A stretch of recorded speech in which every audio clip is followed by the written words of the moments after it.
Mr. Chairman, just to let you know, we are live. We are live, just so you know.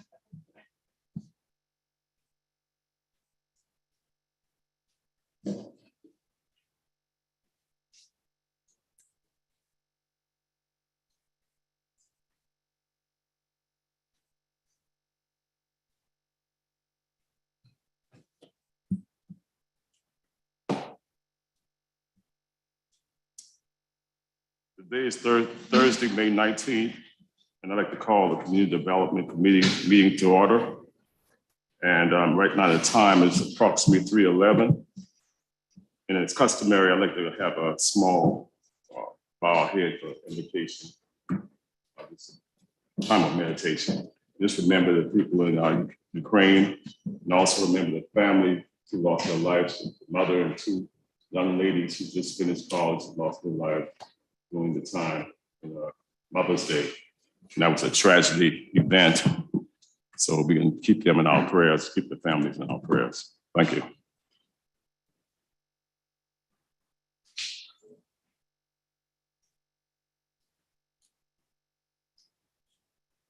Amen. Thank you. In the public participation, do we have anyone else in the public that want to speak beside the people that's on the agenda? We do not know. None? Okay, so we can proceed. I'd like to have approval for the minutes of April 21st, 2022. Can I get a motion, please? So move. Second. All in favor, vote by saying aye. Aye. Those need ayes have it. Now we can move down to public participation, but we don't have anyone else beside everyone that's on the agenda, so we can move right on along to the old business, which we have none. And then we come to new business. The first thing we have under new business is certification of abandoned building site, which is 95 Line Street / 267 Cumming Street. And most of the committee members should have received copies of the building that's showing us on the corner of Line and Cumming. Mm-hmm. That building was there for years and years. I remember when I was a little boy passing by that particular building. So right now we're gonna have our city attorney to explain it to us, please. Thank you. Thank you, Chairman Mitchell. So members of the committee, both here in person and online, this application was received October 6, 2021. The reason there's two addresses is I think it was sent to you in the memo. There's a picture of a GIS aerial. The building covers both of these properties, so that's why you have two addresses. The applicant has asked for a 25% tax break, and they have met all the qualifications. And if you see here, the intent, the taxpayer intends to renovate Unit 1 which is a 4,400 square foot building located on the real property located at 95 Line Street, and use this as commercial space. And then unit 2 will comprise 2 newly constructed 2,000 square foot buildings to be built on the real property at 267. I think the intent for that one is short-term rentals. So we would recommend approval. Property, I know they have a big space there. They own that also. That's going to be the parking, I'm not sure. I don't think they actually own that They don't green own that. space behind it. They just own the building. just the building. Yes, sir. Okay, it was moving second. All in favor, vote by saying aye. Aye. Opposes? No opposes? Ayes have it. Move right down to number 2, request for funds for support of affordable housing. We have A and B. One is Gateway of Charleston Senior Housing, West Ashley, and the Archer School. And Ms. Johnson will be explaining that.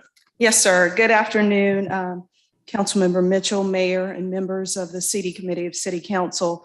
The first request that is before you is from the Gateway of Charleston Development Team. They are requesting from the City of Charleston $543,000 to support the construction of 69 senior affordable rental apartments in the West Ashley community. They would assist persons that earn between at 60% and below of the area median income. I believe Councilmember Waring, this is in your district, and you may have had an opportunity to meet these gentlemen some time ago. What we have before us is a number of requests relative to housing, because many developers at this time are facing challenges in the market with the rise of interest rate, the cost of construction, as well as supply chain issues. So there are a number of things that are causing the gaps in funding. One of the requirements from state housing as well, and state housing provides the low income housing tax credits, is that the developer fee remains at 50% or below. And so these folks, we have not previously funded them, but we are asking CD Committee's support of this request. Again, they're building 69 units of housing. This is an $18 million project, and we would recommend that we approve this. The source of funds is from our bond funds. You all may recall that we did not expend all. One of our projects did not need as much bond funds as we thought, and so we had bond funds remaining and are recommending that this is paid from that source. Thank you. We've heard from Ms. Johnson. Do we have a motion? Do we have any questions? I'll move for approval, Mr. Chairman. Very moving second. All vote by saying aye.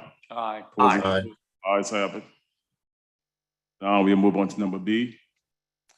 Yes, sir. So before you, this is a request from the Humanities Foundation, who is redeveloping Archer School in the east side community of Charleston.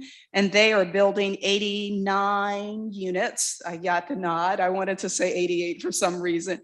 89 units of senior rental housing, affordable senior rental housing. Council may recall that previously, or the committee may recall previously, that we awarded $4 million in bond funds towards the acquisition of the Archer School. The applicant is back this afternoon, asking for $487,782. Some of the same issues that the other applicant faced relative to increased cost, increased interest rates, supply chain issues are causing the gaps that we're seeing in these projects. And so the request before you is an amendment to what was previously awarded by adding $487,782. Again, this would come from the balance of bond funds that we had. And so this would literally take care of what we had available in our bond dollars. I think we have their project where they have not used their funds, but it has been committed and approved by this committee and members of council. So that is our recommendation before you. And we do have Ms. Doran here with us if I can answer the questions that you might have. Yes, Councilman Sacre. Thank you, Chair. Ms.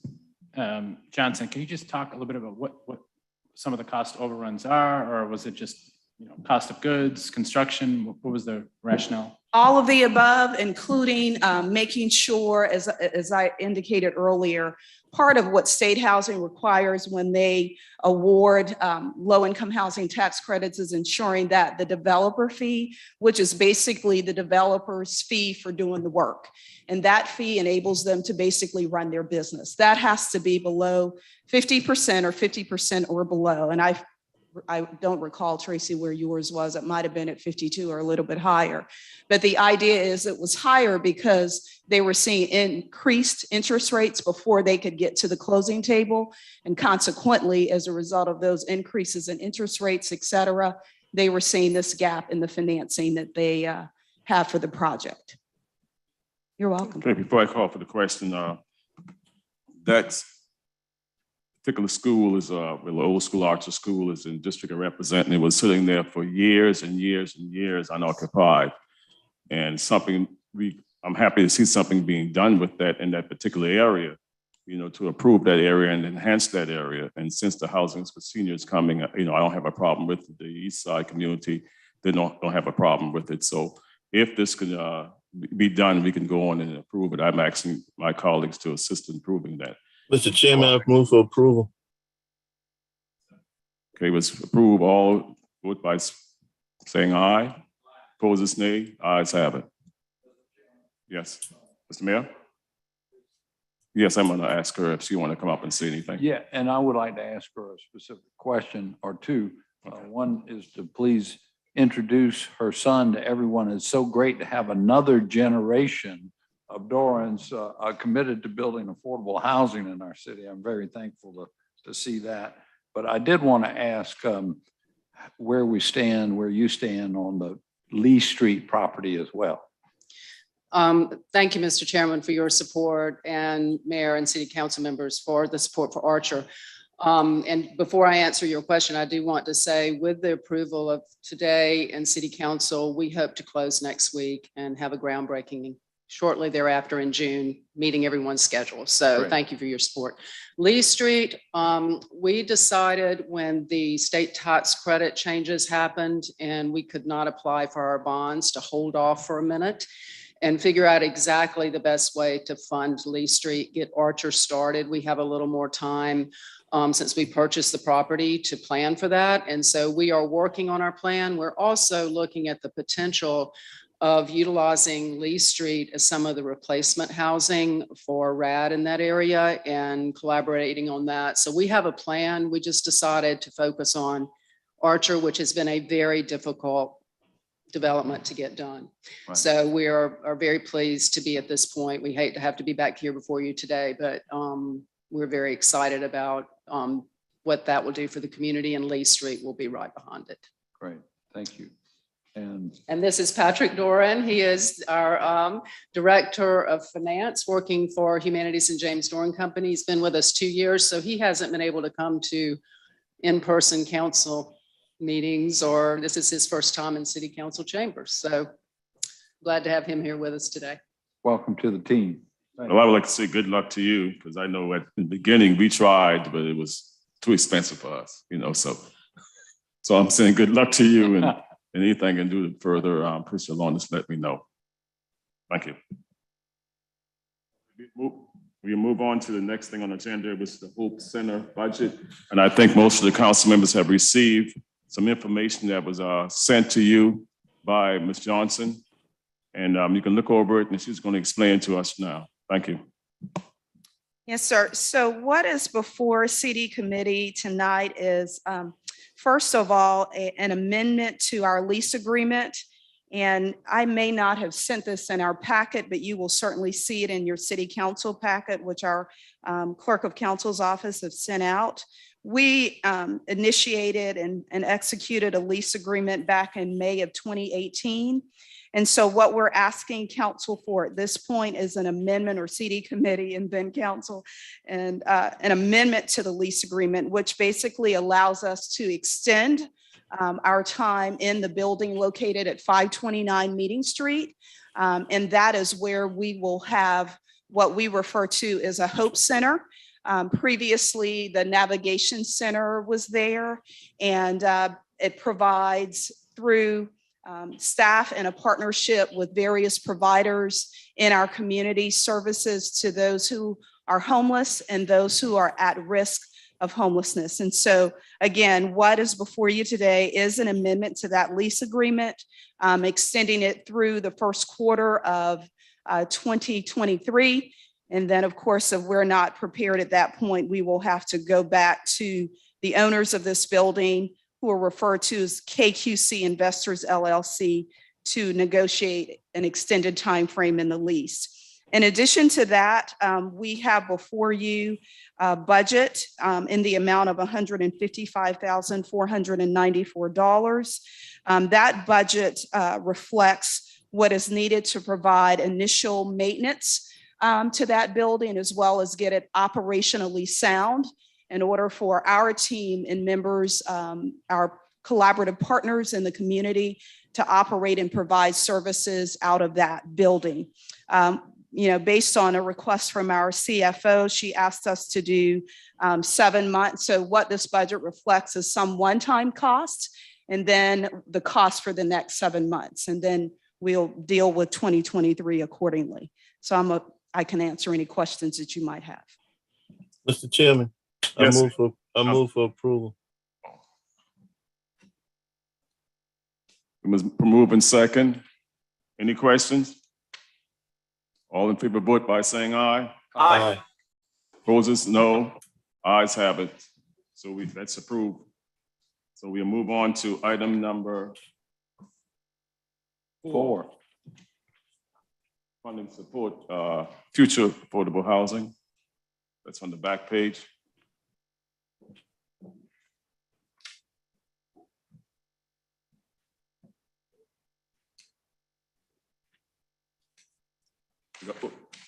You have a slide, I have to move out the way.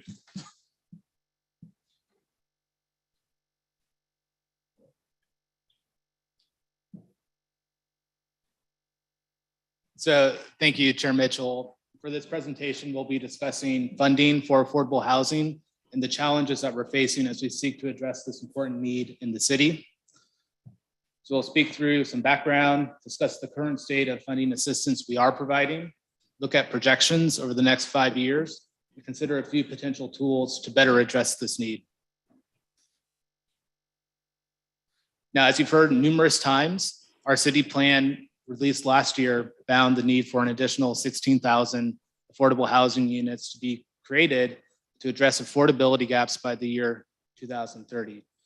And the greatest need among those 16,000 units is for housing affordable to residents in our lowest income brackets. So this is important to keep in mind throughout this conversation, because these are the most challenging units to create.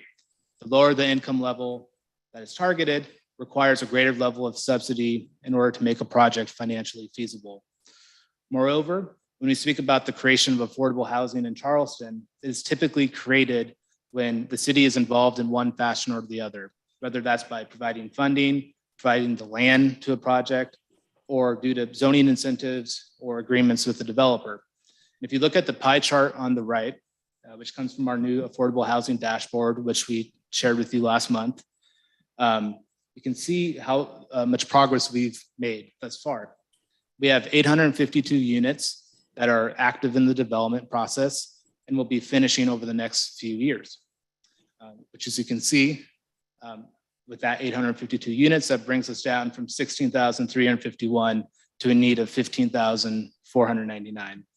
And this is largely thanks to the $20 million affordable housing bond that was approved 5 years ago, which has supported, at least in part, 599 of the 852 units. Now, excuse me. So as a reminder, when we talk about affordable housing, we're typically speaking about those that are earning incomes at or below 80% of the area median income. And when we expand the discussion to include affordable homeownership opportunities, not just rental, we expand that definition to go up to 120% of the area median income. So, when we're talking about affordable housing, we're talking about the broad range between 0 and 120% of the area median income. And I'll also just note that 76% of the city's full-time workforce's salaries fall into the affordable and workforce housing categories, meaning that they earn below 120% of the area median income.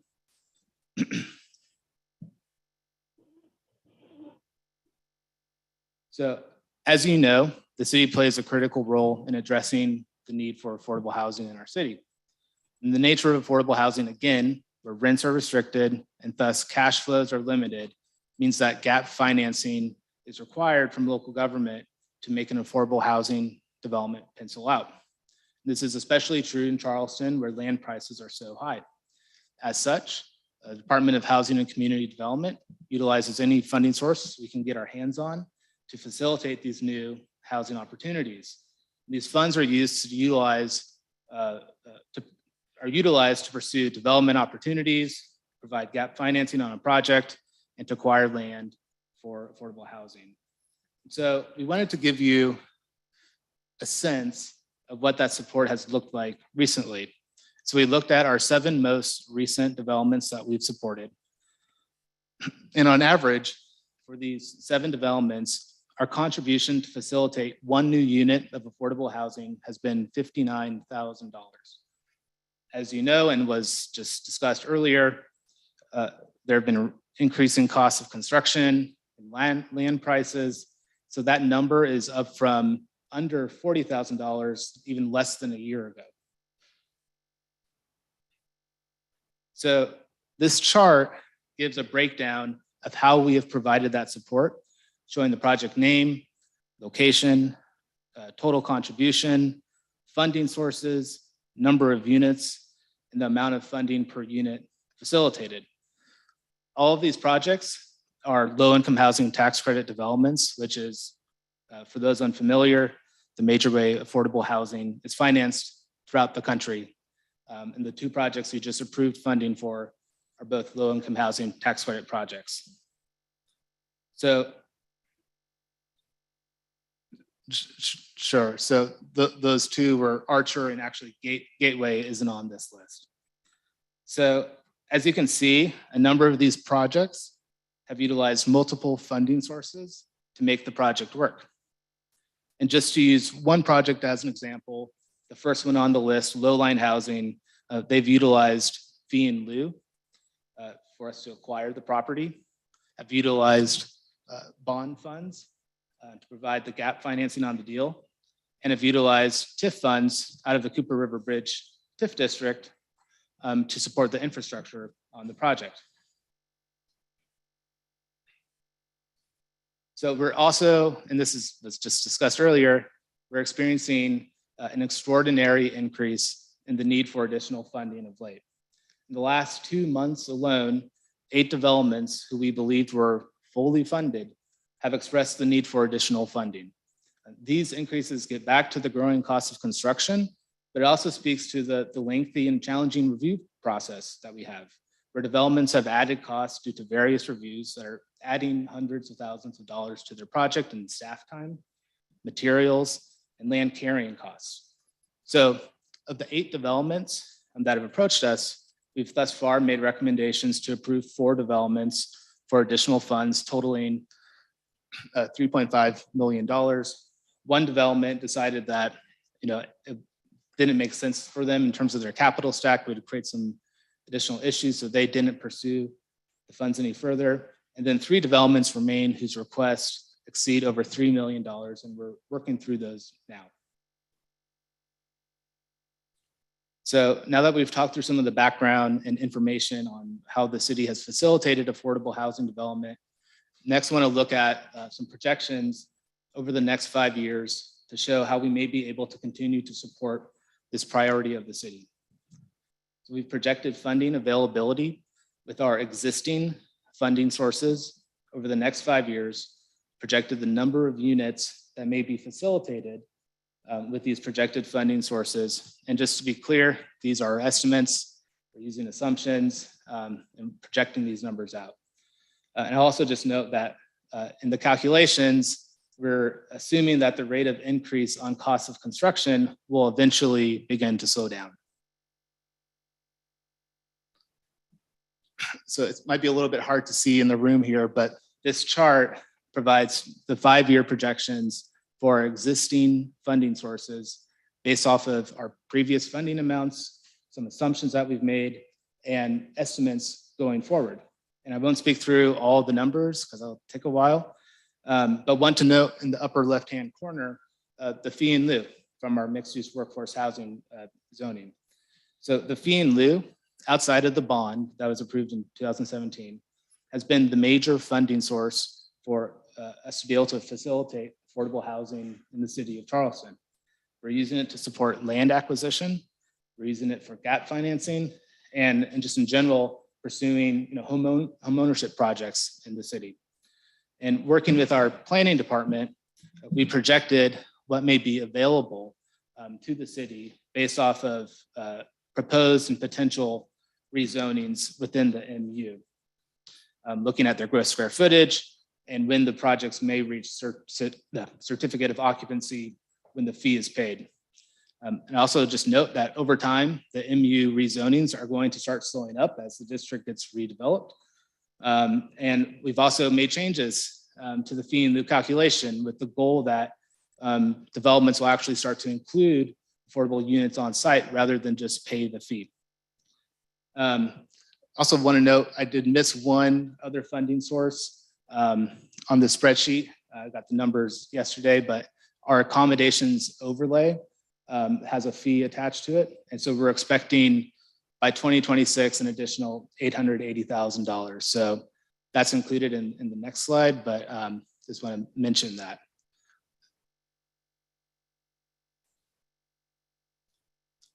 So next we looked at, what are our current funds available?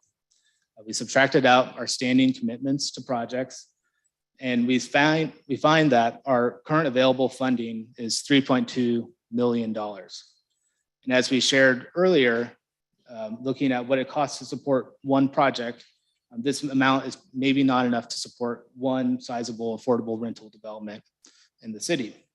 Moreover, if we were to fund those 3 outstanding requests that I mentioned earlier, that 3.2 million number comes closer to 0.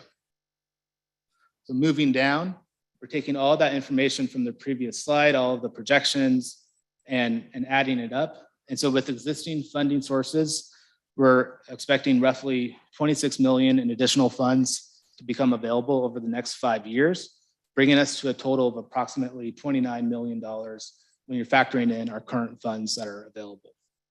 Now taking the next step, taking that projected amount of funding, using that $59,000 number of what it has cost us to facilitate one unit of affordable housing, we come up with a projection that we're able to facilitate about 504 units over the next 5 years. So revisiting our goal of 16,351 units by 2030. And let's provide the caveat as well that that number was provided maybe a year and a half ago, and we see rising housing prices and wages that are not necessarily keeping up with that. So that number is probably bigger today than it was yesterday. We believe, again, that with the estimated funding, we're able to provide about 504 homes with those dollars. We also looked at what might become available through rezonings or through RAD. That number is probably around 500 units. We have 115 units that have affordability restrictions that are expiring through 2026. And if you do the math, we could have, in 2026, we could be left with a remaining gap of 14,600 units. Now, that's not factoring in other, economic factors. Other things can change, but that's just looking directly at what we're able to directly facilitate with our funds and through, city action. And again, looking back at the chart that was provided earlier, on the left is where we're at today. on the right is where we would be if we factor in those projections. So we didn't want to come to the meeting and just share a bunch of numbers and not provide any potential solutions to the challenge we're facing. There are some things that the city can consider as we go forward to address this priority. The first is to look at how do we create a dedicated funding stream for affordable housing?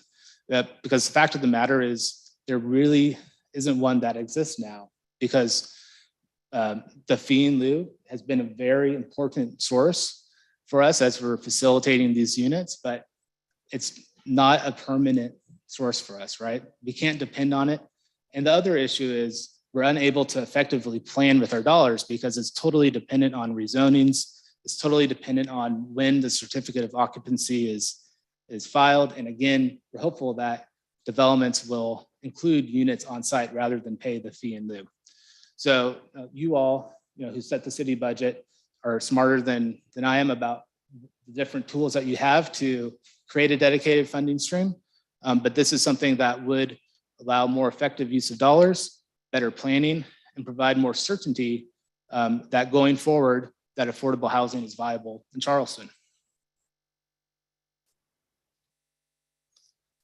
Second solution is looking at doing another affordable housing bond. So again, in 2017, voters approved a $20 million affordable housing bond referendum with 70% of the vote.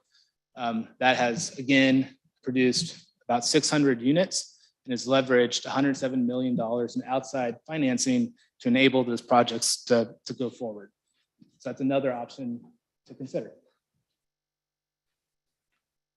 And then the third is an option that we've been looking at, kind of better understanding where we stand with the state in terms of pursuing this, but tax abatement and exemption policies that further incentivize the inclusion of affordable housing in developments could be another option to look at. This would require state enabling legislation to move forward. So that's a hurdle. But again, that could serve as another tool to provide gap financing, to incentivize the inclusion of some affordable units in a project. And we've heard from certain developers that who are not LIHTC developers, that this is a way that we could finance those projects without that typical LIHTC funding model. So that's the end of my presentation. Thank you. Any questions?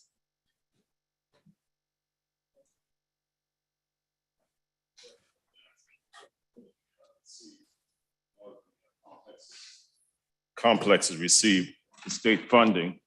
This is state tax credit. But then even if the state tax credit, it only lasts for 15 years. So once that 15 years up and we're talking about affordability, that's going to change. So over the period of time, to me, you're going to lose some of that quote unquote affordability in the housing.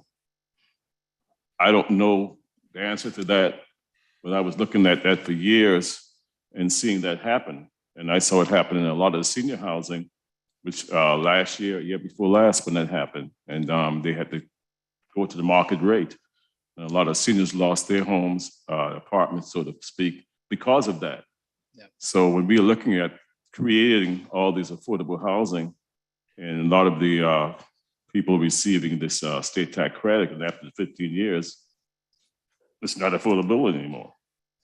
That's right. And what we've been looking at in recent years is utilizing ground leases. So when we have control of the property, we go and acquire a parcel. So the low-line housing project is a good example of that. The Fenwick site on Johns Island is another example where we're basically, we acquire the property, we put out a request for proposals, find a development team to build and operate that affordable housing. They're a LIHTC developer, they're putting the project together and they have those restrictions in terms of the affordability period, but because they're under a ground lease, and typically it's been for about 60 years, we have the ability to come in after and still have the ability to ensure that longer term affordability. So that's one way to work around that. Okay. Councilman Powell. Thank you, Mr. Chairman. Matt, great presentation. And, you and Gianna and everybody else in the department are to be commended for making so much progress with really so few tools and funding streams at your disposal. And I think everything you're doing and proposing is great. And I think all of these gap solutions, whether it be at the city level or at the state level with tax incentives, these are all great things that we're doing. I hope we can do more of it. And it's an important piece of the puzzle. But I think it's hard for me to come away from this presentation thinking that on the current trajectory we're on, we have any prayer of meeting that 16,000 unit goal that we've set out. There's a magnitude problem here that I think we're facing unless there's a paradigm shift in the way that public funding at the local and state level will work for affordable housing. So I didn't see under your proposed list of solutions sort of the hobby horses y'all have heard me talk about over the years, reforming our zoning code, reforming our development review processes, things of that nature. I'm not sitting here saying that's the only solution. I happen to think it's a huge part of the solution. I just wanted to know your thoughts on that and how that factors in to our shared goal of meeting these affordability targets in the coming years. Yeah, I think it's an all of the above strategy. You're absolutely right. We need those changes to the review process to speed them up. We need, probably some changes in our zoning code to allow for more housing in general. There's a basic economic challenge that we have in terms of supply and demand. And we also need, just again, support across the board in every way that we can make it easier for affordable housing to be developed here. The one thing I'll add though is we meet with developers who want to do affordable housing in the city of Charleston frequently. And every discussion begins and ends with what sort of funding or incentives the city can provide to enable that affordable housing project to move forward. And, we have what we have available. That is for some developers that works, for some it isn't. So there's definitely a larger discussion around other tools we should be looking at to address affordable housing. For the purposes of this presentation, specific to funding, we wanted to focus on this element of it.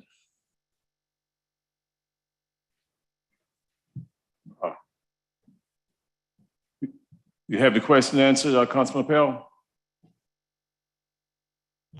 Thank you, Mr. Chairman. Matt, that was a great response. I appreciate that clarification. Councilman Sacklin. Thank you, Chair. Just a couple of questions. So based on being on council for 2 years and not understanding the full dynamics of affordable housing, I'm slowly learning. I'm still nowhere near an expert. It's impossible. I mean, for a private developer to come in, everything's working fine on the zoning, things are streamlined. It's impossible for that private developer to actually build an affordable housing unit and make money on that, correct? Without gap funding. Typically. Okay. So any scenario that we're talking about requires some sort of gap funding, correct? I would just add to that, Councilmember Sackler, oftentimes what private sector developers are doing are adding a spectrum of market rate in with the affordable and workforce housing to make it work. So there is a way to do that. Mm-hmm. You have to be very strategic about how that is done in order to make that happen. And just to piggyback on Councilman Appel's question, how much of the project is becoming not possible or financially not feasible based on lag time, zoning, permitting challenges? I mean, is that a major contributing factor, or is that something that if we tweak?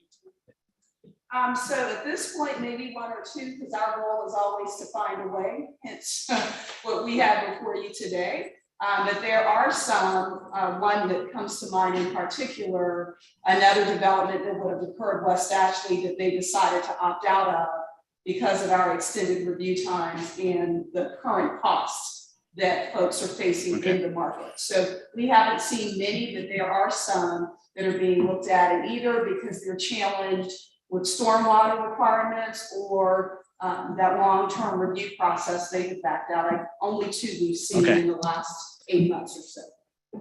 The two other pieces that I have is, do you all have the data on how many, since we've changed the fee in lieu, how many developers, 'cause previous to our change, I believe I was told only one developer opted to build. This is previous to the last ordinance change. Since that last ordinance change, do you all know how many developers have opted to build or gone to the fee? Yeah, so previous to the change to the fee in lieu, which was, I guess, last May. Yeah. One developer of the 13 or 14 decided to build the units on site. But that was very specific to that project. So really developers had chosen unanimously to choose the fee. Since then, it's still too early to really know what the direction is going to be because the fee isn't paid until your certificate of occupancy. And so that's some time away from now. But what we have heard, and Robert, correct me if I'm wrong, is that there is an interest from developers who are going through the rezoning to include at least part of the units on site. Maybe they do a split between the units on site and pay half the fee, because recall the fee structure we ended up with is an escalating fee structure. So the more units you offset, the more expensive it gets for you. So, Okay. Yeah. And then, well, thank you for that. And the last piece is, and again, I think speaks to Councilman Appel's point. If we're ambitious and we do what we need to do over the next couple of years, we're still going to be roughly, I'm not sure what that number is, but 13, 14,000, 15,000 away. And if each one of those previous projects are around 100, we're talking 147 projects. Like, I guess what I'm asking is just, is that even feasible? Where would we put 140 some thousand or 140 projects? If each project roughly has 100 units and we're 14,600 short, that's 146 projects we have to come up with. I guess just from a practical standpoint, where would we even build? There's not even space for that. Like that. So that's my ultimate question is where do we build? Okay. Okay. Yeah. More density. Yeah, the reality is we have to look at very strategically at building up in areas where that makes sense in order to do this. And maybe the project isn't 100 units, maybe it's 150, 200 units. But again, it's part of the community conversation we have to have is, where does that density make sense? Where does it work? Where does the infrastructure exist? We are infrastructure constrained here just because of our environment. So there's a number of factors that go into it, but the reality is in order to hit those targets and to keep some of those costs down, you got to figure out how to go up. Okay. And also recognizing that state housing only funds a certain number of units. So where state housing does not provide that funding, again, that causes the gap or the demand on city resources to increase. Thank you. I'm good. Thank you, Mayor. I'm good. Yeah. Mr. Mayor, could you? Can you hear me? Testing? Sir? Okay. The presentation is great and it just belies the challenge in front of us. And to compound things, as been mentioned, over time you have units that are slipping out of affordability, but it wasn't as big a number as I thought it would be. I think you just said 115 or in the so. next 5 years. And that's really pretty good that there's not more. And I want to shout out to the Charleston Redevelopment Corporation, because one of the things they've been doing from time to time is using resources, admittedly, but buying out the properties that the affordability timeline fuse has been running out. So we've been able to maintain those units, and maybe it'd be worthwhile, might just make us feel better, but to also track those units that we're at least saving, so to speak, retaining as affordable in our counts. But I got to share with you, I mean, when you see these numbers, with all the great work that y'all are doing and that we're doing, sometimes it just, when you see that, it makes you feel like we're just dropping little drops in the bucket, right?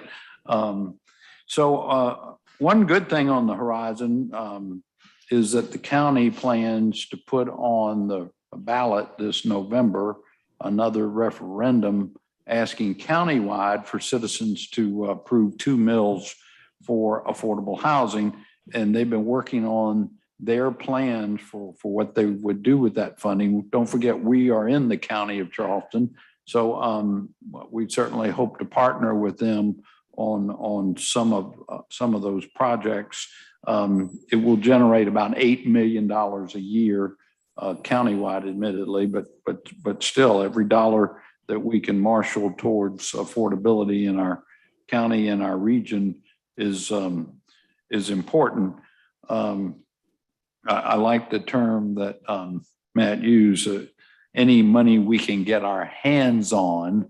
I would go another step and say we have a money grubbing housing and community development department. Every time they meet with me monthly, they're always asking, Mayor, where can we get some more money? And you see that the need is there. So I don't know if Amy would like to opine on this today or come back at another meeting after some thought. But I mean, at some point, what are the realities of issuing another bond? I know it might be a year or two away, but I think we're going to have to look at that at some point. The other thing that Councilmember Appel refers to and has often about our zoning, y'all, I really think that's a big ticket to at least improving our situation. There's no silver bullet here, but we have made good progress by way of funding with the MU zoning and that incentive, to get some density. And that's restricted to certain areas on the peninsula, mostly around the central business district, right? Robert and Christopher. So I'm convinced that, and I know we've been talking about doing this when we do the major overhaul, and I was talking to planning about this the other day, that maybe we need to short circuit this a little bit so we can move it along a little faster, is some zoning incentives for outside of the peninsula. Every time I see another 200 unit apartment complex, being planned, West Ashley or Johns Island, and we're not getting any affordable units out of it, we have already missed tremendous opportunities there. And I know that that may be some tough decisions for us, Councilmember Appel, to in effect do some downzoning so that then the incentive is provided for them to get back to their density or go beyond what the original zoning density was. But unless y'all got a better mousetrap, I just don't see very many alternatives to something like that. We've shown it can work with MU2. We got general business and limited business zoning that allow, general business allows 24 units per acre. And sometimes with general business location, we might not even be that wild about residential use at 24 units an acre, but where we think residential use is appropriate, maybe general business ought to be 10 units per acre. And if you want that 24 units per acre, you got to provide some affordable housing. I'm not necessarily saying we got to get a fee for it. Let's see if we can tweak that so that the developers have to provide some percentage of affordable housing for these developments that are occurring. And then lastly, I would just say, I don't know what we're going to do to keep track of things like this. We certainly hope the ADUs will add a few units here and there.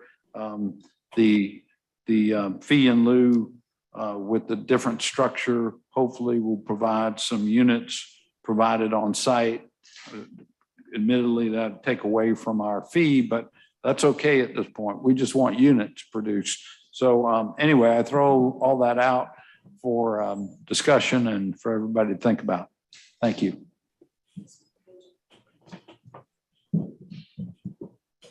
Last but not least, we have number 6. Wait a minute, Mr. Chairman.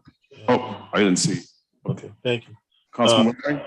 Thank you, Mr. Chairman. I agree with everything that's been said, and Councilmember Pell is, opining on private sector zoning type improvements for a while. We have these meetings, he'll bring up those points, but we don't have any action steps. I agree with his points 100%. And part of his points, Mr. Mayor, I don't need to speak for him, he certainly can speak for himself, but gets to the private sector. And we've done a great job. You and your administration have done a wonderful job with affordable housing, in my opinion, your whole tenure. But we need to engage the private sector. The private sector, for example, anything over 4 units goes through the same approval process that if I'm doing a 200-unit subdivision. A lot of the affordable housing process, in particular West Ashley, and somewhat on the peninsula, is going to be infill. It makes no sense for somebody doing 7, 8, 9 units, 10 units. They have to go through the same approval process, that somebody's doing 200 units, going through a 200-unit subdivision goes through. And yeah, somehow drainage issues comes into place and holds up the process, which means increases the cost. So I think we need to have a charrette or an ad hoc committee put together, Mr. Mayor, if you would consider, that involves some architects, some engineers, some developers. Steve Mungo has got a bunch of ideas when it comes to affordable housing. People who make a profit in it, but also cares about affordable housing. One of the big problems with affordable housing in Charleston is the cost of the land. It's not the cost of the 2x4 or the cost of the 2x10. In Columbia, they have to buy 2x4s and 2x10s, but obviously housing is a lot cheaper in Columbia than it is Charleston. So again, it gets back to the cost of the land. So I think if we put together a process so the private sector can come and tell us, who have to butt their heads up against our zoning codes and our engineering codes and our drainage codes, some of the tweaking that they would do that we can consider to maybe change our codes a lot faster. There's a bevy of people out there that may own 3 or 4 houses and they did them with sweat equity and they rent to Section 8. They do all that off the muscle right now without any subsidy. We don't do anything to throw fertilization. We don't even bring them in to say, how can we help you create more units? One of the things that hurt that industry years ago was when the savings and loans went out of business. If you got a rental house, you can always borrow on that house to go get another house. The Wells Fargos of the world, the Bank of Americas of the world do not make those loans. That source of funding went away with, frankly, the failure of the saving and loan industry. So the mega banks don't do that. It's not cost effective for them to do that. So now a person who has 6 or 7 homes, when you need to, if you see something that you can buy that's in your ballpark, you got to do it out your own cash flow. You got to finance it off of the muscle. We need to bring some of those people in to say, and believe it or not, the Housing Authority has a list of those people that they send Section 8 checks to. And I know you've tried this, and I think we need to be willing to go to court with this. The city of Charleston tried to add a 3% fee to building permits. And obviously we have to get approval through the state.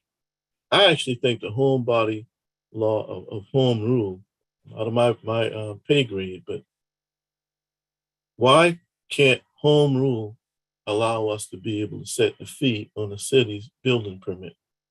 and we take that dedicated stream of revenue and put it towards the creation of affordable housing. Right now, we got to go and ask Columbia there. I actually, when Columbia says no, I think we ought to take it to court, because we can do that with local option sales tax. So if Mikey wants to increase taxes on themselves through local option sales tax, the state doesn't get in the way. But if Mikey wants to increase a fee on a building permit in an area that's literally booming, and take that dedicated source of revenue and place it towards the creation of affordable housing, we got to go and kiss the ring. I think the ring ought to be taken to court. And if the Supreme Court tells us, no, we can't do it, then we have tried our best effort. But we're stopping short on that. We have a fee on the business license fee that goes towards, and that was shown on the chart. And by the way, Matt, it was a very good job, you, Ms. Shaw Johnson, on that. The facts are what they are, but the city is flat out doing what we could do. We need some more tools. We need some fertilization from the private sector. But I got to tell you what, to get that dedicated stream of revenue, we need to go to court to get that. Because if you live in Bamberg, South Carolina, in the General Assembly, you don't have an affordable housing problem. You know, in large part, South Carolina is run as a rural state. I mean, once you get beyond Charleston, Columbia, Greenville, Myrtle Beach, and Hilton Head, for the most part, I mean, the Charleston area, obviously including Mount Pleasant and North Charleston. But a lot of the legislators up there in Hellhole Swamp, South Carolina, they don't have affordable housing problem. So I think I'd certainly be willing to vote to have that question answered in the courts. Why we cannot add a fee to the building permit fees, and have that dedicated as a dedicated stream of revenue. And I think that'll be actually more powerful than the 2%, the 2 mills that the county's doing. Although I certainly support the county, but anyway, I think an ad hoc committee comprised of both city people as well as private sector people, because there's some ideas out there that a lot of private sector people in the engineering in particular fail to come up with for reprisals on themselves. Well, somehow we got to get past it. They don't want, when they bring their plans, they know where the pressure points are. They know where the hurdles are and the problems are, but they suffer in silence, let me put it like that.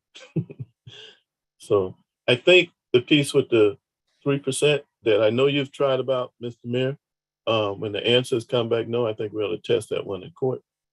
When you start talking about 14, 15, 16,000 units, fee and lieu, which has been wonderful, the market is moving faster than we can collect the revenue and develop the type properties we need.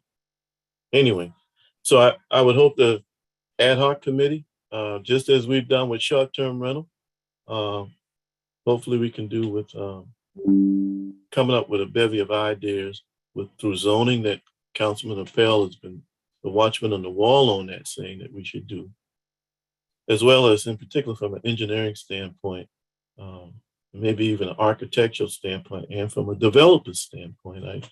The gentleman I would ask to serve, hopefully if we had such a committee, would be Mr. Mungo on that one. But thank you, Mr. Chairman, for a few words. But we have these conversations, but I would pray that we have action steps coming out of some of this conversation. Thank you, Councilman Waring. I think we'll take that under advisement. We'll ask the planning department to look into it and get with the mayor and even the community development office and see what can be transpired with that.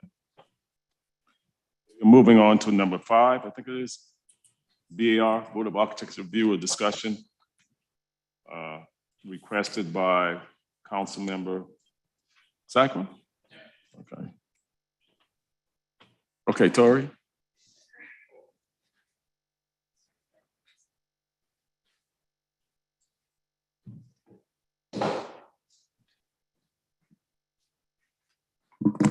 All right, good afternoon. I'm Tori Parrish, City Architect Preservation Officer for the city. In the Planning, Preservation and Sustainability Department, my team is the Preservation and Urban Design Team. You know us for BAR and DRB. So we've been working on BAR policy, which will allow, the key is here, flexibilities and clarity on repair and replacement of historic buildings and elements for the area north of Line Street and south of Mount Pleasant Street. In that area, BAR has purview over demolition only. We've had that since the late 1990s on buildings that are over age 50 and are visible from the public right away. On the map here, the area in gray is what is the district that we're talking about. This is the demolition of materials only district, historic materials. The key questions that we've been asking ourselves are, what can we do to protect and prevent the loss? I'm emphasizing loss of historic architectural building fabric and character. And also, how can we provide flexibilities for property owners and staff for pragmatic and thoughtful solutions which balance preservation and affordability? When we think about preservation, we have to think about two things. The first one is the form of the building, and a couple of these photos here. The first one on the left, the way I would identify the character of that form on both of these buildings are, we have a two-story gable form. The gable's perpendicular to the street, and there are 2 bays of fenestration. That means windows and doors. And there's a front porch the same width of the house. And then on the picture on the right, that's your traditional Freedman's Cottage. It's a 1-story building. It has a piazza on one side and usually 2 windows on the front. We also have to think about features. This is the house from the same street.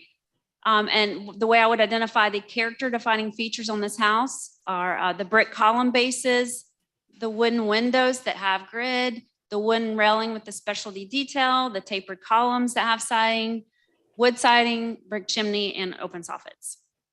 And I'm going to dive deeper one more time to talk about windows, which are definitely a hot topic, as we all know. The way I would talk about this window and what gives it character are the material. It's a wooden window. This window has divided lights. And when I say that, what that means is that it's not one full sash of glass with buttons applied to it. These are divided lights, meaning each piece of glass that you see is a different piece of glass. Is it single pane or double pane? Historically, they're single pane windows. What is the grid? On this window, it's 2/2. That's how we describe the grid. And that's another word for that is, what is the light pattern, LITE. And then what's the profile of those exterior buttons and the sash and the jamb? And the words are kind of small from here. All right, we'll move on. So when we think about windows and maybe some alleviations and mitigation opportunities we can have for property owners, we've been thinking about this referencing our architectural survey, which was done in 2004 by Brockington and Young on the Upper Peninsula. Is there an opportunity to allow a historic window to be removed, demolished, but not lose the character? And I think there might be. I think that we could do a replacement kind with a new true divided light window. And I think based on category, some of these properties are not even categorized. So we could have a lot more flexibility. I think if you are a category 4 or uncategorized, we could look at aluminum clad windows and other more affordable options. We will always encourage repair over replacement, but looking at possible scenarios where we can have a policy on what's an appropriate replacement so that, again, the key is we're not losing the character. That's what we'd like to, that's what we've been thinking about. And then just a few examples of windows. On the next 3 slides on the left, you're going to see the historic window. And you'll notice that the features that hold the window together, the wooden pieces are of more substance and they have a profile. And on the right, you'll see what a modern day window looks like that's not of the caliber that we want. Again, left is historic, right is newly replaced. And a little closer detail on that fan light. Why do these details matter? They matter because with every little layer that we lose historic character on individual buildings and neighborhoods.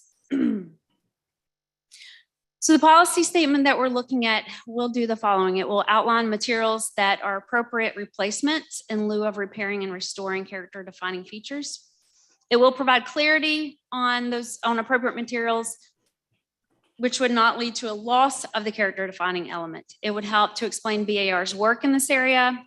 We would accommodate flexibilities to allow for staff level reviews. The key on that is when we have a demolition request in this neighborhood, it's a board level request. That's not always the slowest route, but it does not expedite it. This will also increase accommodations for flexibilities for property owners on some cost prohibitive repairs. And we think that it's a more pragmatic approach. It will not extend BAR purview, and it will not prevent insensitive elevations, additions, and intrusions to the streetscape, which I'm going to talk about for a moment too. This one is also on the same street as the previous photos, with the exception of the windows that I showed you. This one shows a one-story bungalow in the context of other one-story bungalows that has been raised, and you can see the outcome on the right. That's from a couple of weeks ago. Which begs the question that I would like to ask you is protection of the form, both new and old. I like to think that the details are important. The form is extremely important. And if we can't protect the form, we could lose the streetscape. I personally feel like we've all seen these examples of insensitive additions and the elevation I just showed you. We think that as we think about mitigations for property owners and staff, we also need to be thinking about the future of how to protect this district, because the forms are important and new construction form is important. And then I've got some alternate ideas. The 2007 preservation plan by Page and Turnbull, it recommended additional BAR oversight of the Hampton Park Terrace neighborhood, which is on the National Register. And then some other ideas that are not fleshed out that we've been thinking about are there ways that we can enhance flexibilities for legacy owners and heirs where families have owned the property for decades? Are there ways that we can broaden protection to new construction? Again, can we look at new forms and new introductions and new construction? We don't have that purview right now. If we were to gain that, is there a way that we could make a more expedient road for that? Could we limit the number of reviews that new construction has? In the Old and Historic District, for example, we have conceptual, preliminary, and final review. And each one of those reviews is a different type of review, and they're all important. But in this district, we look at it maybe in one review. And that's it. So today, what we're seeking is feedback on your thoughts on the policy statement that we're proposing and any other thoughts on how we can protect the neighborhood, but provide some alleviations for property owners. And I will leave it right there. Councilman Sacre. Thank you, Chair. Thanks, Tori, and thanks, Robert and Julie. I'm not sure if you were involved in some capacity, but thank you for getting that done in the presentation. I just want to make sure that I'm on record that, except I've received some calls and some emails from folks. I'm not trying to dismantle BAR. I think I'm just essentially trying to make things practical for homeowners. So in an email you sent me, Tori, you had referenced flexibility around windows. So explain to me what the new, I want to say new, but what the proposed plan versus the old plan. Sure. So right now,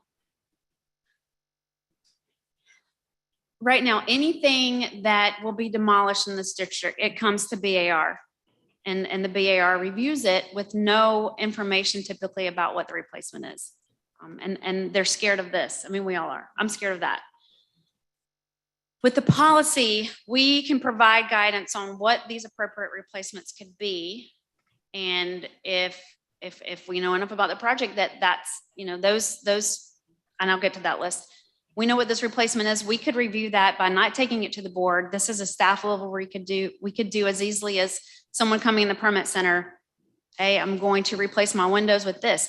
The key is, it comes back to these character defining features. The key is, does the removal and the demolition lead to a loss of character or are there appropriate solutions where we can maintain the character and the richness and the detail that makes of these neighborhoods? So an example of windows, right now the policy that we're considering has broken it into categories from the architectural survey. The architectural survey is the property significantly, is it exceptional architecture? Is it contributing? And it's a list of 1 through 4. We've broken it into 1, 2, 3, and then 4 and non-contributing or not rated. And those higher rated properties, right now what we're considering is true divided lights. In both scenarios, the profile, the window, the look, the light pattern needs to match what's original. I mean, that's really important that a craftsman house is typically a 3/1 window and a colonial is usually 6/1 or 6/6. It's real important that it looks like it matches the architecture of the house, the style of the house, and the original windows. But like, I don't know, I'm not a window expert, so I'm just gonna ramble here for a minute. But like an old window is a single pane window, and these are, every piece of glass is a different piece of glass. Modern day windows come in a variety, everything from internal muttons that are these flat pieces of plastic between 2 pieces of glass to the ability to apply external muttons so that you get like some profile and texture and shadow lines. And then beyond that, you've got the option to do spacer bars, which are between, and it looks more like a true divided light. There's a lot of options. The key is we want to make sure that it looks like it belongs on the house and that it doesn't look like that or that. So we've decided to break it into category. Like your most exceptional architecture, we need the better window. So. Mr. Chairman, just one question. Sorry, back to the original map you had up there. When you were talking about north of Line and south of Mount Pleasant Street, what's the difference in the gray and the yellow? Sure. So the orangey yellow is the historic corridor district. It's enveloped Morrison, King, Meeting, Rutledge, Hampton Park. In that district, we have purview over new construction right now. On anything that's more than 8 units of residential. So commercial, we would review it. Large scale residential, we would review it. But anything in the gray, we're only looking at demolition. Okay. That can be a whole building, or it can be a window, or it can be a roof, or it can be a detail. Okay, thank you.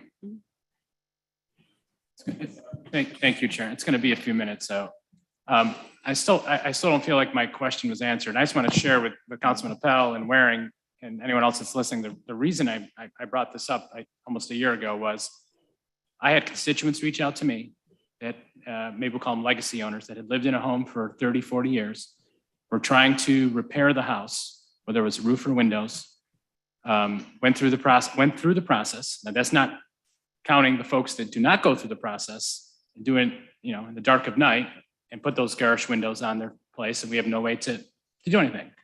These are folks that went through the process, got denied because the cost of making the repair was so exorbitant for them that they ended up moving away off the peninsula, moving to another place. I know of 3 specific instances where this occurred. So we're sitting here today talking about affordable housing. We're looking through our census numbers. My district in particular, I think it went from 60-40 African-American to 40-60, a flip in 10 years. So to think that our current policies have had no effect, this is contributing to the gentrification and the loss of African-Americans on the peninsula. All 3 of those folks were African-Americans that had lived in their homes. It's not a race issue. There were several folks that were white that lived in their homes, wanted to repair, but again, the cost was so exorbitant they left. But in the 3 cases that I know, they had lived in the home for at least 25 years, and they're no longer on the peninsula. What I'm asking is, what has changed in the new policy versus making things more affordable, or at least giving folks a menu of options that are practical? That's the question. If nothing's changed, then I'm going to continue to have this conversation. I just want to make sure that if I'm a homeowner, I know exactly what my options are in terms of menu replacement for windows and my roof. Because before there was no menu of options, were there? You're right. Okay. There is no policy, because the policy is to preserve and to repair. But there's nothing to preserve and repair if people aren't living in the house. I agree. There's a balance. Right. There's a balance to be had between preservation and affordability. And when the BAR has no purview and no way of, when the question is, can I remove my wonderfully beautiful historic windows or not? And there is no other side of that. We don't know what's on the other side of that. I can promise you the BAR is going to be protective of those windows. So the policy that we're talking about will provide those options. It will provide a list of here's alternative options that instead of repair, here's replacement options that make sense, that would be BAR approvable, that we can do at staff, that you can do in a day by coming into the permit center. And I realize we can't take income as part of the Right. criteria. I get that. But with the menu of replacement options, have we looked at affordability on those materials? Well, a true divided light is going to be more expensive than a single divided light. There's no doubt. And these are not your final windows. I mean, this district would be a historic district in any other city that would be loved and protected in every way. And so no, I don't think that vinyl windows, which are the things everybody gets in the mail, there's our mailer, we are efficient windows. They'll last for 10 years. No, those are not going to be appropriate in the district. And that's not part of our policy. Yeah, I'm not advocating for vinyl windows. And to make that I'm clear. exaggerating. But I mean, for example, there was a house on St. Margaret. Young woman purchased the home, went through the process. She was told that she had to repair the windows in the midst of COVID. She went out, tried to get a contractor, couldn't find a contractor. She did the windows herself. I guess my ultimate question is, why couldn't she replace those windows with real wood windows that looked identical like the ones that were in the house? How does that take away from the fabric and character of that home? She could do that. She could do that under this policy. Okay, under this current new policy. We could do that. Absolutely. I mean, that's the key that you've just identified is it looks the same. She could do that. Okay. And we in BAR would look at that as a replacement in kind, not a loss. So is that a change? So that is a change. Yeah. I'm just trying to That'll be understand new. what the change is. Yeah. I think so for now. I understand what you're saying, Councilman Sacrum, because in years and years past, there was a lot of individuals who lost their home because they couldn't repair it, because it was affordable, couldn't afford it. You can look at the east side, you can look at even where I live on King Street, you can look at Rutledge Avenue where I live on Bogart Street.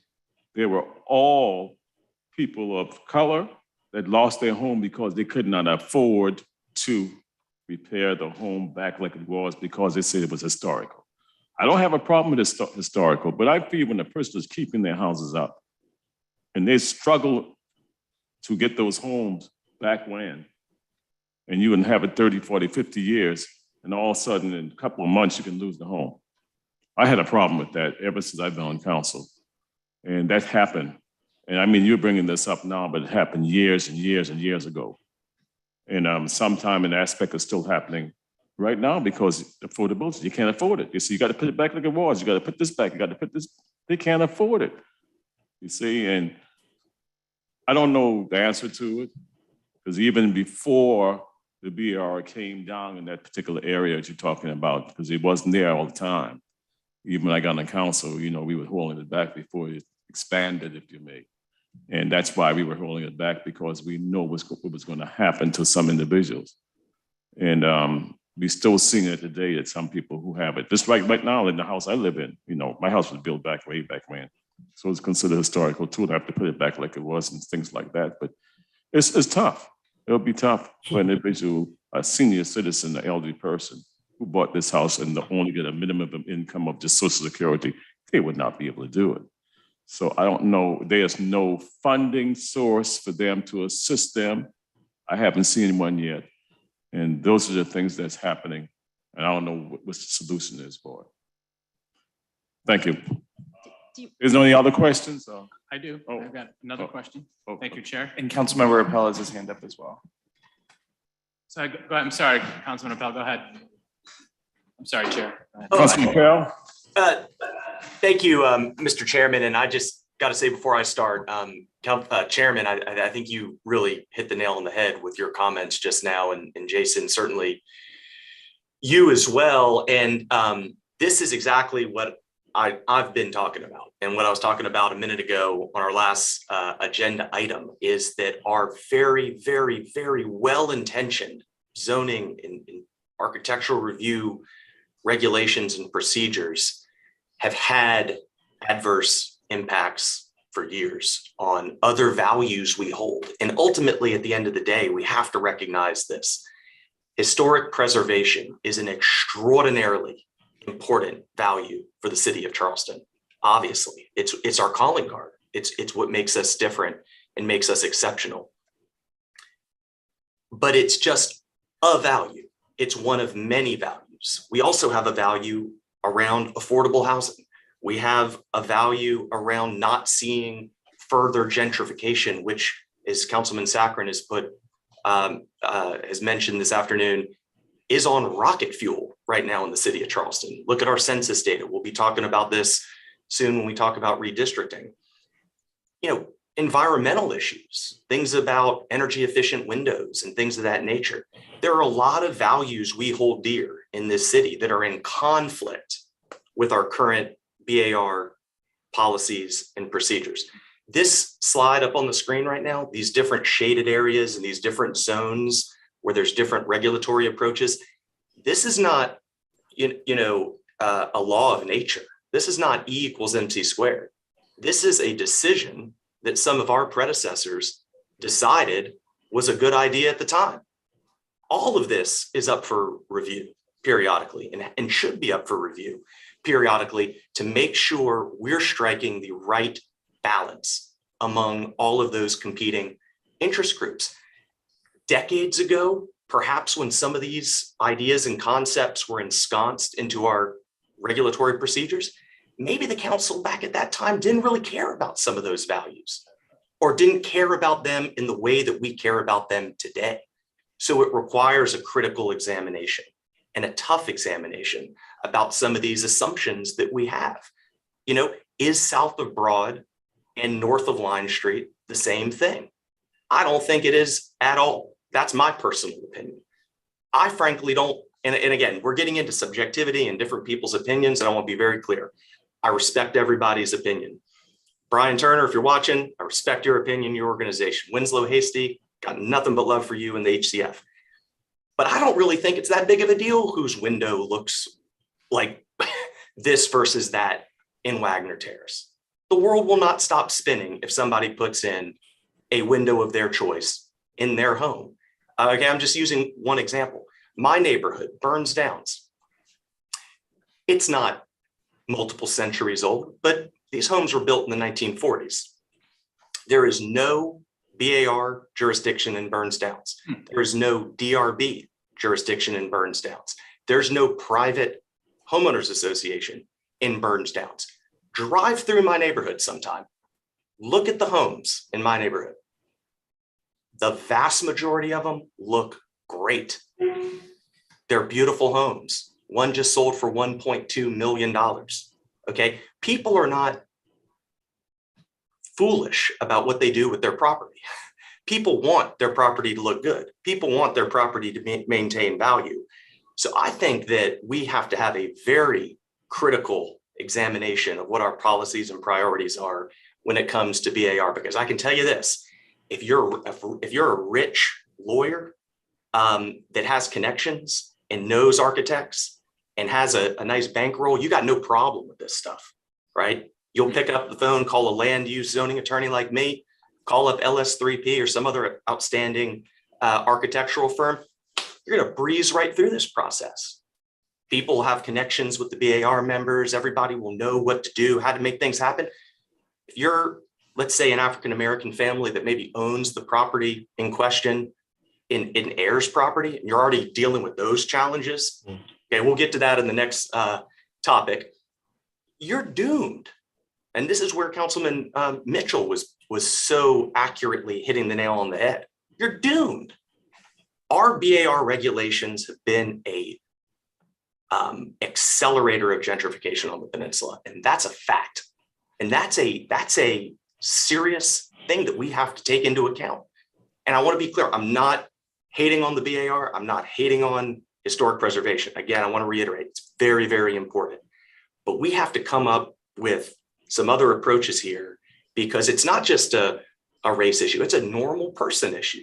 It's just if you're a working person, your teachers, this or that, you don't have tens of thousands of dollars extra to get windows in your house properly. Okay. So I applaud the BAR staff for coming up with some of these proposals. I think these are good steps in the right direction.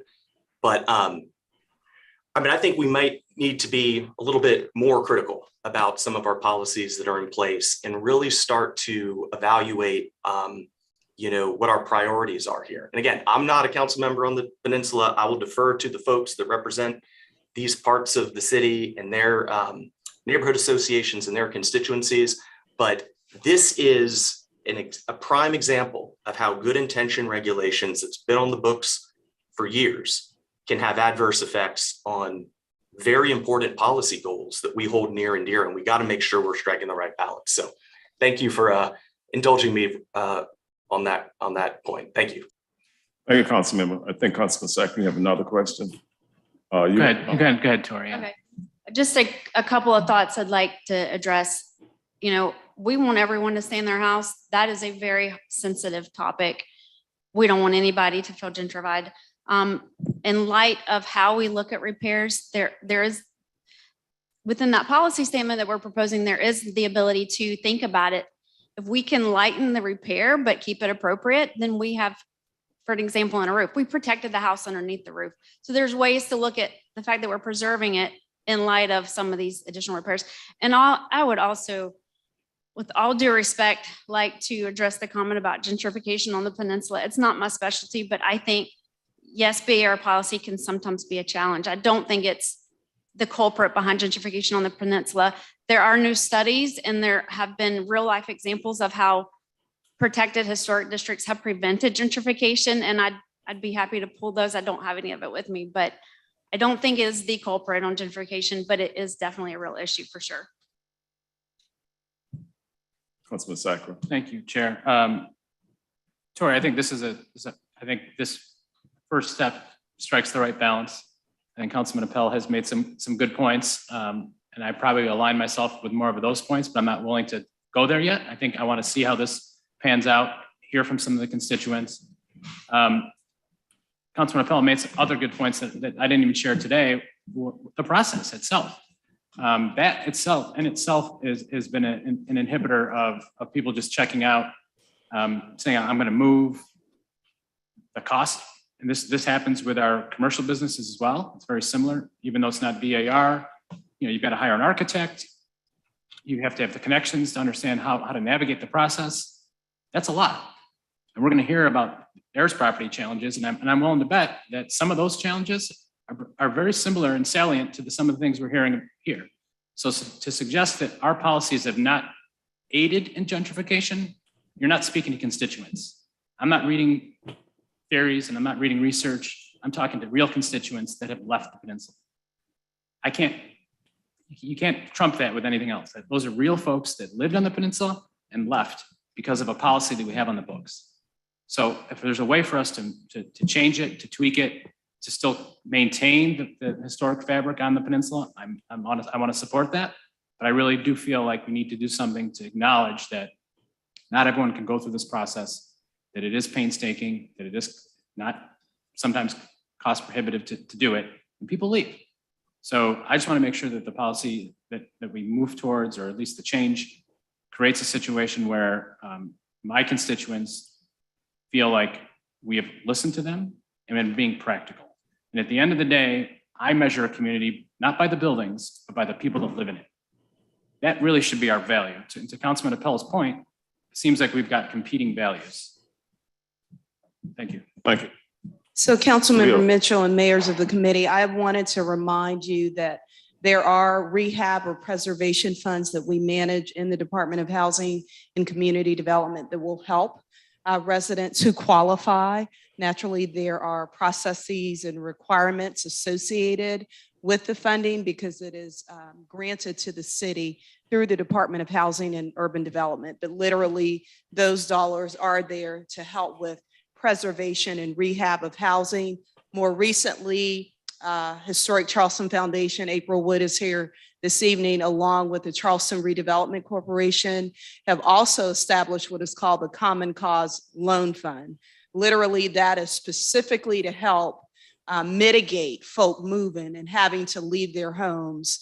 The Common Cause Loan Fund addresses exterior repair for historic homes for persons of low and moderate incomes. So maybe a month now or two, April, I know we've been talking about it longer, but finally we have been working on several houses throughout Peninsula Charleston to address those types of things. And it is funding that is needed without federal dollars, which are dwindling daily.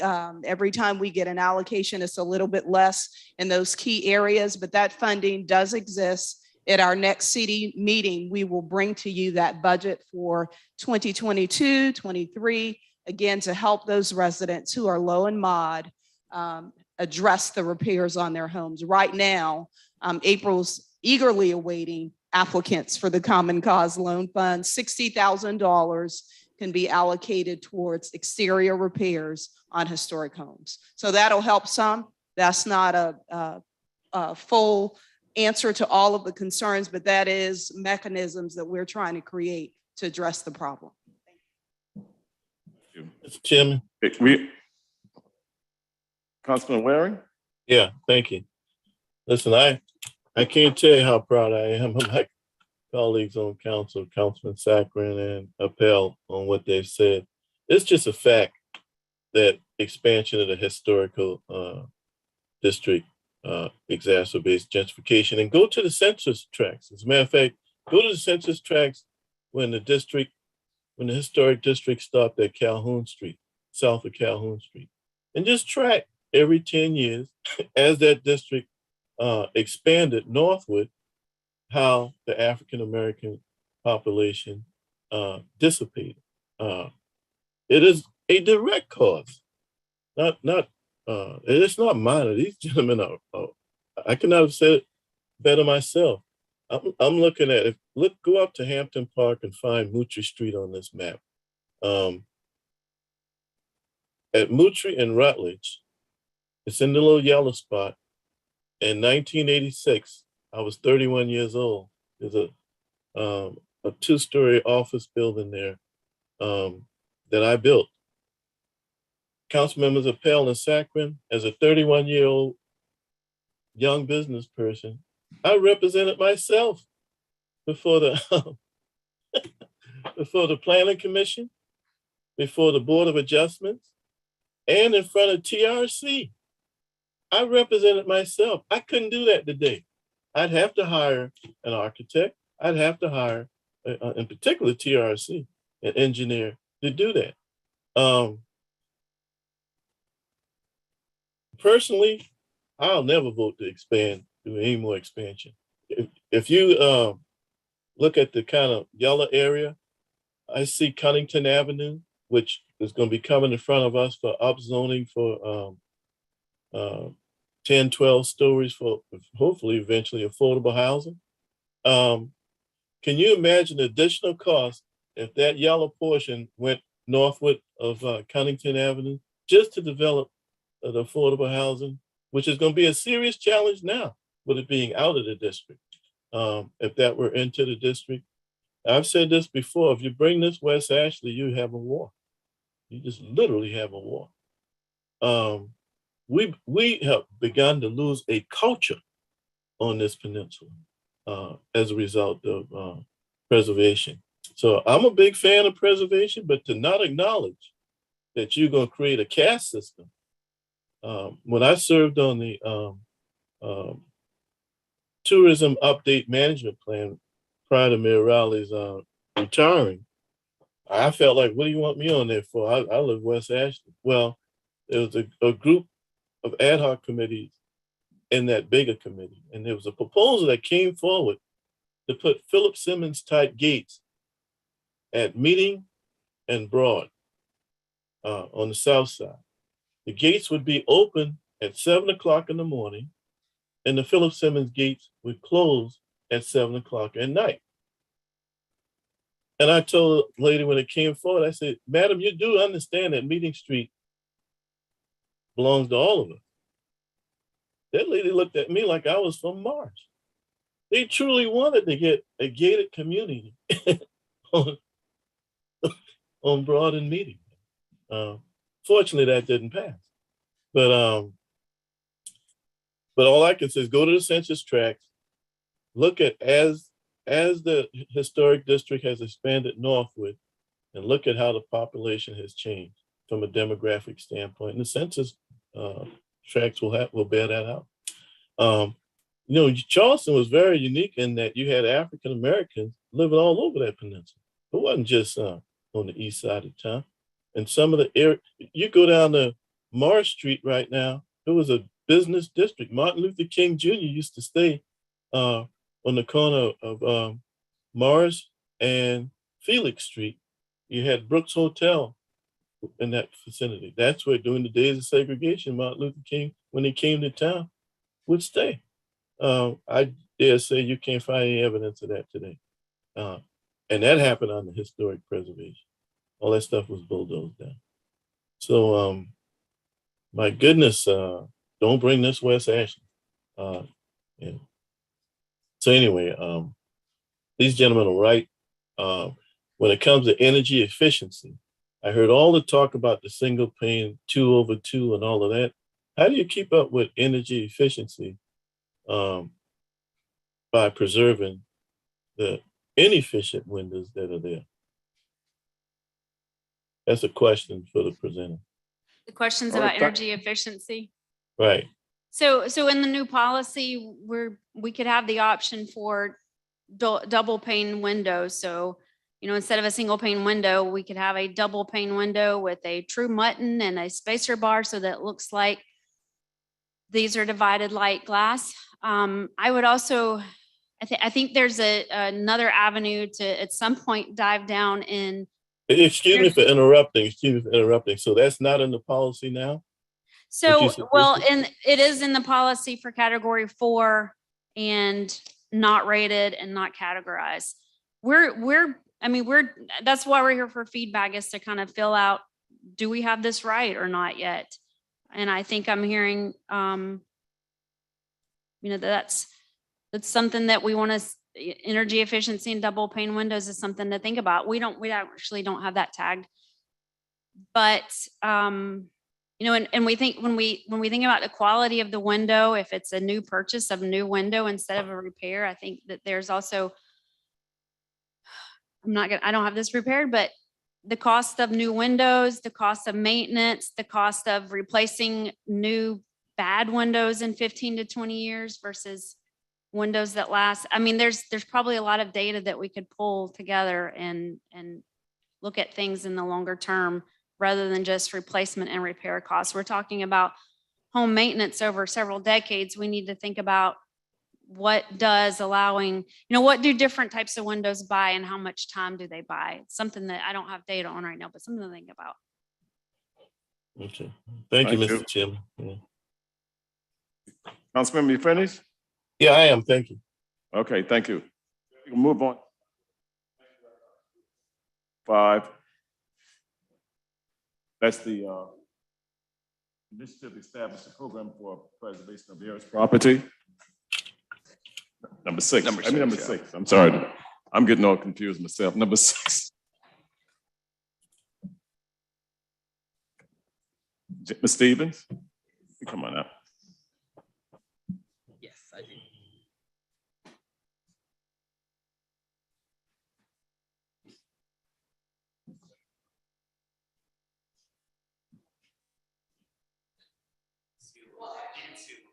Right, but then my back is against all of it.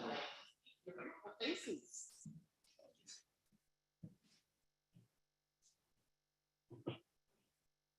Yes, I will. Good afternoon. I'll say thank you to the council and the other members of the committee for having me come and present on today. My name is Jenny Stevens, and I have the pleasure of being the Chief Executive Officer at the Center for Ayers Property Preservation. We're now in North Charleston. We were in Charleston though earlier. Let's see, to go down, is that how I press? There we go. All right. Sideways, got it. Oh, there we go. This down. So as you all know, Ayers property is land that has been passed down without a will, and the family did not probate their loved one's estate within the time allotted by state law. Therefore, they end up owning it jointly. And what one member does can upset the ownership status for the remaining members. I always like to start off by saying I'm not an attorney. So my job is just to give you the big picture of what we do at the center. Just in listening to you earlier this afternoon, land and homes, it means a lot, not to just your constituents, but to all people, because it's a sense of place. It is, for some people, the largest or the most valuable asset they have. And so with Ayers property, they cannot use that asset to stimulate any economic growth. Ayers property owners cannot get a mortgage. They have limited access to state and federal funds for housing repairs. They have limited access to conservation programs if they want to implement any conservation activities on their land. And most recently, it became evident that Ayers property owners cannot access FEMA funds. So if there's a natural disaster, those families who are already vulnerable or their house may already be in a dilapidated state, it's just going to increase because they cannot access those funds. Oh, actually, I had it right. So what is the Center for Ayers Property Preservation? We are a nonprofit organization that was established in 2005. I have been its only director. This work started out as a project of Coastal Community Foundation. And our mission at the center is to protect Ayers property and to promote the sustainable use of land so that it can generate income for our historically underserved landowners. Kind of already gone through that. Just to give you an overview of our reach. We are currently serving 22 of the state's 46 counties, which contains 40% of the population, and you can read most of that. But basically, the majority of, or 12 out of those 22 counties, they've been designated as high or persistently poor counties by USDA. High percentage of African Americans and a high percentage of people who are poor or low income. However, there are some positives, and you see the acreage about Ayers property, but this particular region has some of the best soil for growing pine trees.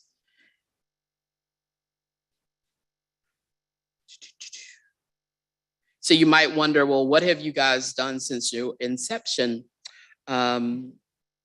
We keep track of the individuals that we provide advice and counsel to. And it's a little over 3,500 that we've done since 2005. Out of those 3,500, almost 1,000 have received direct legal services.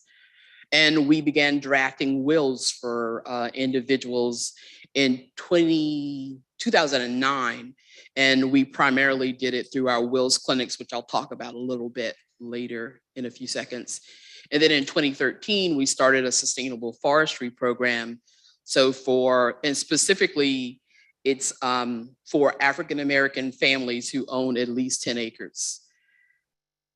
titles, resolving titles, which is not easy because it involves having agreement among family members. And I know you all get along with all of your family members that are in here, right? So you don't understand what I'm saying. So yeah, we've been able to resolve a little more than 300 titles. We track the acreage, as you can see. We also track the tax success value. So $18 million has been that asset, because it was a liability to our families, have now been unlocked and available for their use. We've also been able to help our landowners access the USDA programs I referred to earlier that helps with any of their conservation activities. So remember, I told you most of our constituents are in the region where there's high poverty. So our empowerment philosophy at the center is, if we could just get people to recognize what they own and then give them the tools, they could then begin to generate income and literally help move themselves out of poverty. It's not about a handout, but it's about providing individuals with the proper tools. So I like to use the terms buckets. So here is our 3-bucket strategy on how we accomplish our mission.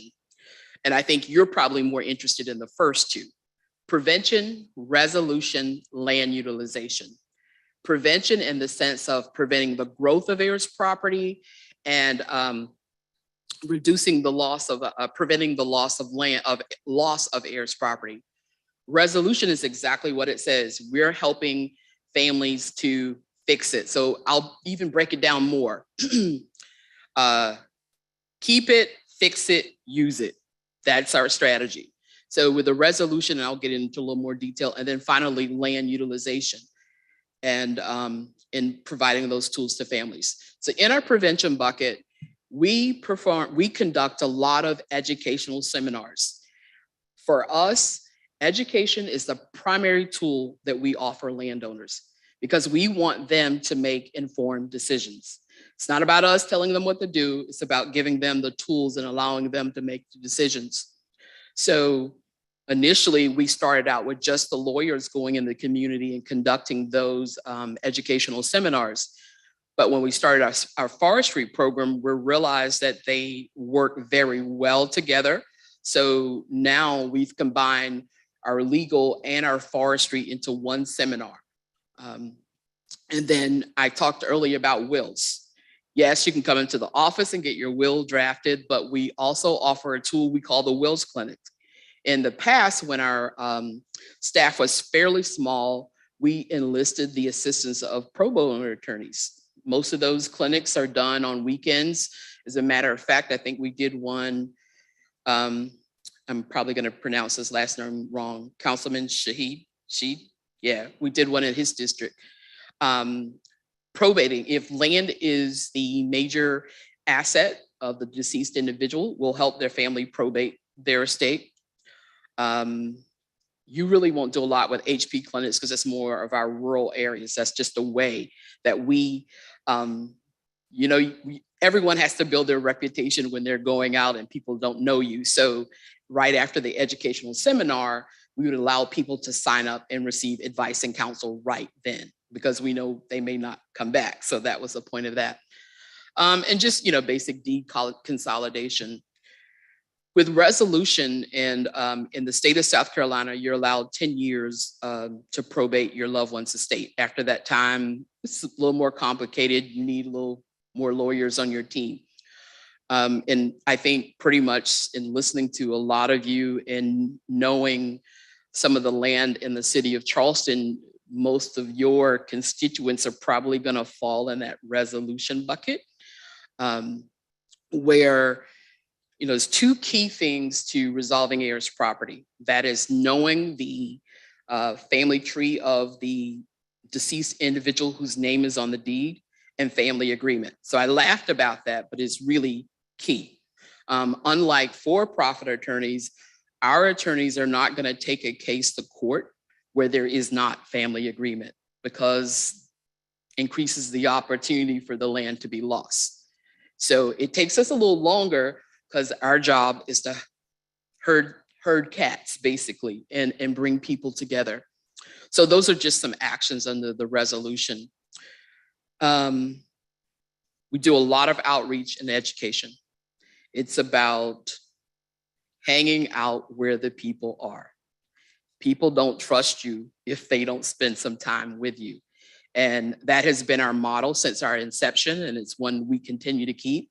Now, of course, just like everybody else doing COVID, it made it a little challenging, but we found a way to do it on a virtual platform. We also enlist the assistance of either families whose title we've resolved or they've been in our sustainable forestry program to become one of our advocates. We call them the Woodlands community advocates. Who are you more likely to believe? Those people out of Charleston are your neighbor. And that was the point of us creating the Woodlands Community Advocates Program, so that these people who are families who've benefited from our services could be our quote unquote evangelists on the ground. Like I said, land utilization is really about the sustainable forestry program. We have a staff of 33 folk. We have lawyers on staff, we have foresters on staff, and we have our own outreach. So we may have started out with a team of 3 in 2005, but we've grown. Our budget now is about $4.6 million. So yeah, we've grown over the 17 years that we've been in operation. Just wanted to help you understand the concept of resolving title and how we get there. Because if you look at it, you're like, oh my gosh, you only resolved 300 titles in 17 years. What have you guys been doing? So just wanted to present the funnel concept. We've, as you've seen, we've touched many people through our education and our outreach efforts. So that number is pretty large. But as those people come in and apply for legal services, the number keeps getting smaller and smaller till every year, and this is an average. Of course, COVID threw off our average. We were doing maybe 30 to 34 a year prior to COVID. But that's that's basically a 3-year average. We are projecting to grow in the darker green. Those are the 22 counties I've already told you about. The lighter green those are counties where we're adding forestry services, not legal services yet, but the forestry technical assistance. And the white ones, well, we'll get there sometime. We just don't know when. Our new home in North Charleston, the Opportunity Center. And I did look at some data before I left, because I'm like, somebody's gonna ask me, how many titles have you resolved in Charleston County? I mean, in city of Charleston. So what I did is I did take a look at the last 3 years.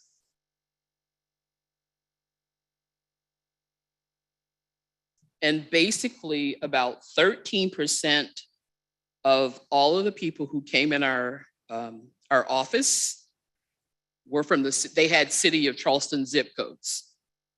So that means the land may not have been located in the city of Charleston, but they had city of Charleston zip codes. So that was like 169. We provided advice and counsel for 1,352 people over the last 3 years. City of Charleston, 169. We also track whether or not people need housing repairs. So for the city of Charleston, basically 1 out of 5 people who applied for legal services to resolve their heirs' property, they were in need of housing repairs. And we resolved 7% of the titles we resolved were for the city of Charleston, and that's 5 folk. And also, we received many referrals from the community development block. Well, I just remember Eddie Bynes, because Eddie would like have us on speed dial, okay? And he would make referrals to us for his landowners who were in need of title resolution services. So that is my really brief presentation, and I'll be happy to take any questions. Any questions? First, Thank Mr. you, Mayor, Doctor. then we go to Dr. Councilman Saccharin. Stevens. And then we'll go to appel. So we go in that order. So thank you, and I'm well familiar with your organization, and thank you for the fine work y'all do. You mentioned you assisted, you believe, about 170 residents of the city of Charleston. That is correct. What, do you have any sense of how many more out there kind of need your services? What's the universe like, so to speak, in the city of Charleston? Right. So we tend to have county level data, but I'm sure we could go back and look for this, at it for the city level. Right. So, and there's nothing preventing anybody from contacting you and getting your help. I mean, y'all, I know you're always raising money. I've given checks to you myself before, but I mean, y'all are there to help. We do not, anyone who has Ayers property is allowed to apply for our services. The only restrictions are that we will not provide extended legal services to individuals who are going to sell their property. Because those individuals, they can go to a for-profit attorney who can resolve their case, and then they can always pay the for-profit attorney from the proceeds from the sale. Right. Have y'all ever applied? We didn't do it last year because of COVID, from the city of Charleston to get a little community assistance We help did. from us? We applied to the American Rescue Act funds. I see. And I think if I remember correctly, we were awarded $10,000, but we hadn't gotten a check yet. I don't remember. Okay. But I know it's in the mail, so I'm not It's in the mail. Okay. Thank you so much for But what in you the do. past, we've applied to the cities, and I'm going to get the acronym wrong, but it actually came out of your budget. So we would roughly get about $1,500 a year. Yes, ma'am. Thank you. Yes, you're welcome. Thank you, Chair. So just to provide some context for why we had this on the agenda, Councilman Appel had emailed a group of us to add this to the agenda. There was an article that I also saw by David Slade of the Post and Courier about the city, or about another city creating a fund. And I guess maybe the questions that the Mayor Tecklenburg are asking. My two questions. One, would us having a discussion around creating a fund help? Number one, and number two, what are the obstacles currently that you're experiencing? Maybe Mayor Tecklenburg was trying to allude to it. Like, is it a financial issue, or is it maybe just like a legal issue? Could the city help in any capacity? You never ask a director of a nonprofit, could the city help? Because you know what my answer is going to be. Well, I know the answer that you're going to provide, but I'm also interested in. Yeah, you know, I'm going to answer you. So there are many things. So it could be the family really doesn't know their ancestors, so it's a little hard for them to pull together the family tree. Biggest one is often disagreement among the family. The other is the fees, the filing fees, not just the filing fees, but if families need a survey, or if they need a title search. And now it's kind of hard because the housing market has picked up. So us asking for a survey or a title search would be going against some large developer. So that has been a challenge. And I think too is it's lack of knowledge, I believe, is the greatest challenge. People don't know what they don't know. Oftentimes, people have come to us and they believe because they pay the property taxes that they're the sole owner. And we have to tell them, no, that just means you're the more responsible family member, but there are other people who own it. So it is really getting people to understand this is a very complicated concept. Getting them to understand it and then getting them to agree to actually do something with it. So did I answer you? No. Okay. Are you turning folks away because of financial constraints on your end? That's really the question. Or would it be helpful for the city to really use it as a resource and say, hey, this, we're not trying to duplicate services. Right. You all are there, we'll help funnel Correct. people towards you. And so you're referring to that article that was written about Philadelphia. Yeah, creating a separate fund. Correct, but the difference for them is they didn't have attorneys, so they created that fund to support that. So to answer your question, yes, we would, it depends upon what you want to do for the landowners.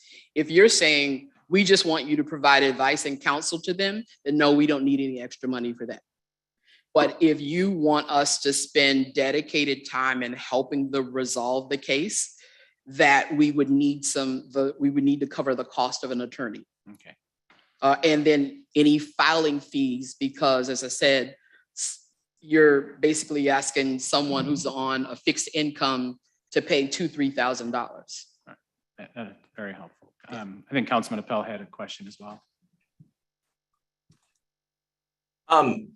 Thank you, Jason, and thank you, Dr. Stevens, for that wonderful presentation about your organization, which I've had familiarity with over the years, just in the legal circles, and admire the excellent work that you do. And yes, to echo Councilman Saccharin, the inspiration for my putting this item on the agenda was that article that David Slade wrote in the Post and Courier about what Philadelphia was doing in terms of trying to address this heirs property issue. And there's a lot of work that ought to be done in South Carolina on heirs property at the state level in terms of maybe changing some of our intestacy statutes that deal with how this process works.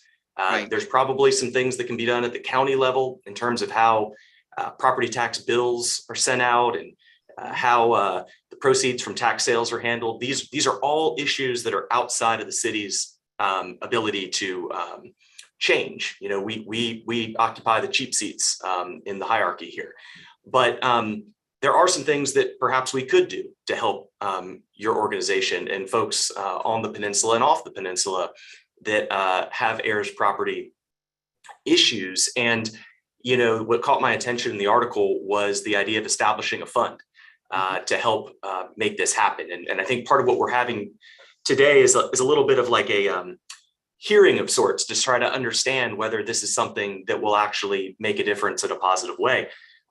Earlier, we got a presentation from our housing department when we were talking about the funding needs that we need to do additional affordable housing deals on the peninsula.